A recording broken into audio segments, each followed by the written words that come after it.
প্রার্থনা যদি আপনার আন্তরিক হয় তাহলে তিনি শুনবেনই শুনবেন, শ্রীকৃষ্ণ ঠিক শুনবেন। স্পন্দিত হবে বিশ্ব হৃদয়ের সমস্ত কিছু স্পন্দিত হয় যারা সেই দিকে তাদের মনটাকে ফিট করে রেখেছে, যারা নিশ্চিত বিশ্বাস করে পাঠাচ্ছে যে হে কৃষ্ণ আমি এইটা প্রার্থনা করছি। প্রার্থনার কত জোর!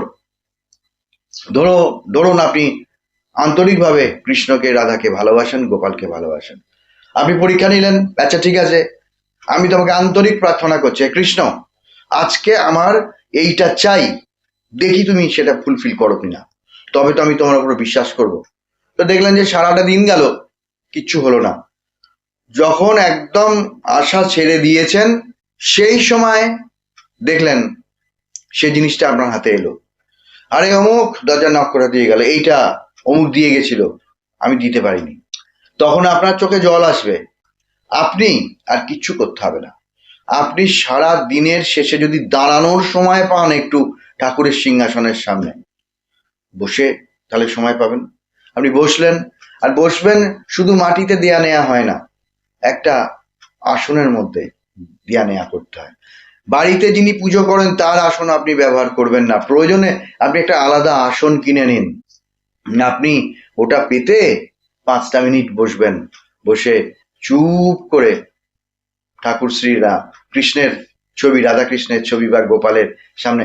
বিশেষ করে হয় কি, গোপাল কিন্তু খুব চঞ্চল মতি, যারা যারা রেখেছেন এবং যারা উপলব্ধি করতে পারেন তারা হাড়ে হাড়ে জানেন যে গোপালকে বলে কিছু লাভ হয় না।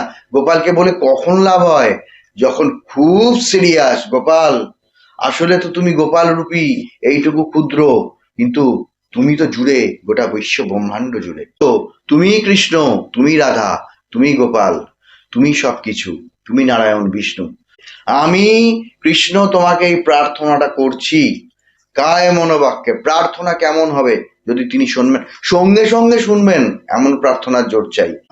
প্রার্থনা যদি আন্তরিক হয়, আপনি যদি আন্তরিকভাবে শ্রীকৃষ্ণ আর আমি কিছু চাই না, আমি রোজ তোমার কাছে এসে বসি, হ্যাঁ আমি তোমাকে একটুখানি ভাব চোখে দেখতে চাই যে তুমি বসে আছো আমার সামনে গালে হাত দিয়ে, তুমি আমার কথা শুনছো বসে, বা আমি যতক্ষণ বলছি তুমি চোখ বুজে বাঁশি বাজাচ্ছ কৃষ্ণ, বা ওই সুদামার মতো আমার কথা শুনছো, বা কৃষ্ণ আমি যখন খেতে বসেছি আমার টেবিলের পাশের চেয়ারে বসে তুমি আমাকে যত্ন করছো, তুমি বেড়ে দিচ্ছ।